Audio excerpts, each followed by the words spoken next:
আমরা যেটা বলতে চাচ্ছি, উনি যে প্রশ্নটা এনেছেন এটা বর্তমানে প্র্যাকটিস আকারে ওইভাবেই চলে। প্র্যাকটিসে আসলে নাই এটা। মহিলাদের ব্যাপারটা মহিলাদেরকে দিয়ে অ্যাসার্ট করা এটা সম্ভব হয়নি এখনো। এটা খুবই জরুরি।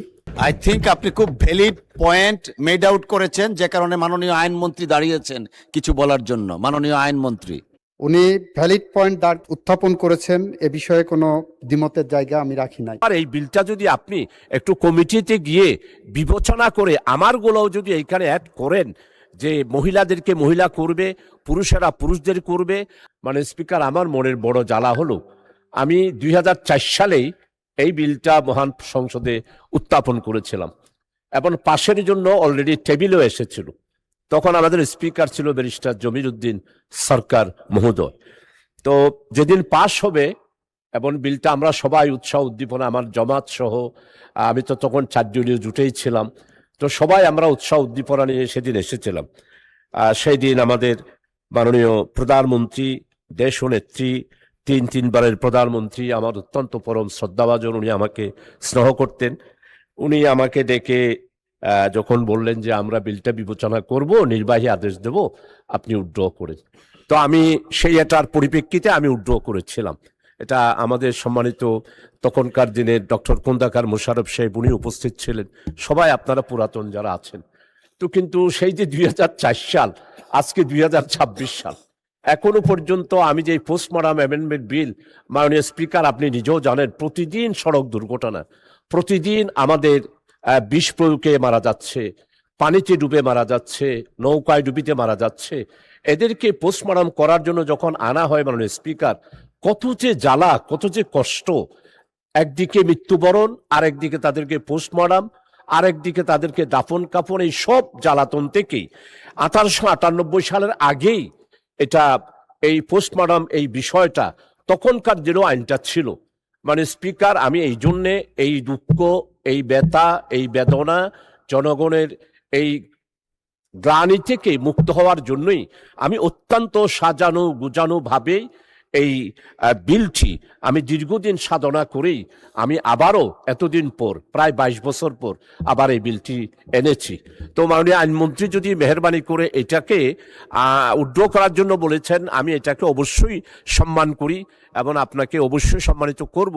কিন্তু আমার এই বিলটা যদি আপনি একটু কমিটিতে গিয়ে বিবেচনা করে আমারগুলোও যদি এইখানে অ্যাড করেন, যে মহিলাদেরকে মহিলা করবে, পুরুষেরা পুরুষদের করবে, আর কেউ যদি পারমিশন নিয়ে বলে যে আমি মামলা করব না, আমার এই লাশটাকে, যে অ্যাক্সিডেন্ট হয়েছে তাকে সরকারের পক্ষ থেকে অনুমতি দিয়ে আমাকে দাফন করা হোক, এইভাবে করে 8টা সংশোধনী আমি মাননীয় স্পিকার দিয়েছি মানবতার স্বার্থে, আমাদের জনগণের দুঃখ ব্যথা বেদনা লাঘবের স্বার্থে। আমার এটা যদি বিবেচনায় নেন, কমিটিতে যদি বিবেচনার জন্য নেন, তাহলে আমি অত্যন্ত বাধিত হব মাননীয় স্পিকার। এটাই আমার পক্ষ থেকে আবেদন মাননীয় স্পিকার। আই থিঙ্ক আপনি খুব ভ্যালিড পয়েন্ট মেড আউট করেছেন, যে কারণে মাননীয় আইনমন্ত্রী দাঁড়িয়েছেন কিছু বলার জন্য। মাননীয় আইনমন্ত্রী, আপনাকে ধন্যবাদ। আপনার মাধ্যমে অন্য সংসদ সদস্যকে ধন্যবাদ। উনি ভ্যালিড পয়েন্ট উত্থাপন করেছেন, এ বিষয়ে কোনো দ্বিমতের জায়গা আমি রাখি নাই। আমরা যেটা বলতে চাচ্ছি, উনি যে প্রশ্নটা এনেছেন এটা বর্তমানে প্র্যাকটিস আকারে ওইভাবেই চলে। মহিলা ডেড বডিকে অটোপসি করা হয় যখন, পোস্টমর্টেম করা হয় যখন, তখন সেই সম্মানটা দিয়েই করা হয়, মহিলা ডাক্তার দিয়েই করা হয়। হাজতখানায় গেলে মহিলা পুলিশ দিয়ে ডিল করা হচ্ছে, এটা আমাদের প্র্যাকটিসের পার্ট করা হয়েছে। এবং আমাদের মাননীয় সাবেক প্রধানমন্ত্রী বেগম খালেদা জিয়া বলেছিলেন আপনার কাছে, যেটা অ্যাডমিনিস্ট্রেটিভ অর্ডারে করা হয়েছে, তখন থেকে এটা অ্যাডমিনিস্ট্রেটিভ অর্ডারে চলছে।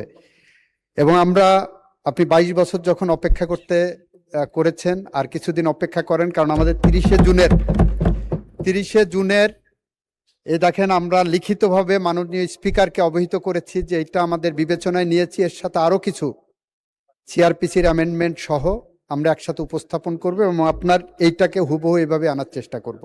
সুতরাং আপনি বিলটা প্রত্যাহার করলে আমরা প্রতিশ্রুতিবদ্ধ থাকছি, এই সংসদ আশা করি সেটা বিবেচনা করবেন। আপনাকে ধন্যবাদ। ধন্যবাদ মাননীয় আইনমন্ত্রী। মাননীয় সদস্য, মাননীয় বিরোধী দলীয় নেতা। ধন্যবাদ মাননীয় মন্ত্রীকে উনি যেটা বলেছেন প্র্যাকটিসে আসলে নাই এটা। মহিলাদের ব্যাপারটা মহিলাদেরকে দিয়ে অ্যাসার্ট করা এটা সম্ভব হয়নি এখনো। এটা খুবই জরুরি। আমরা অনুরোধ করব যে এটাকে প্র্যাকটিসে আনা দরকার। বাকিটা উনি বলবেন, এখন প্রত্যাহার করার বিবেচনায় নিতে পারেন আপনি।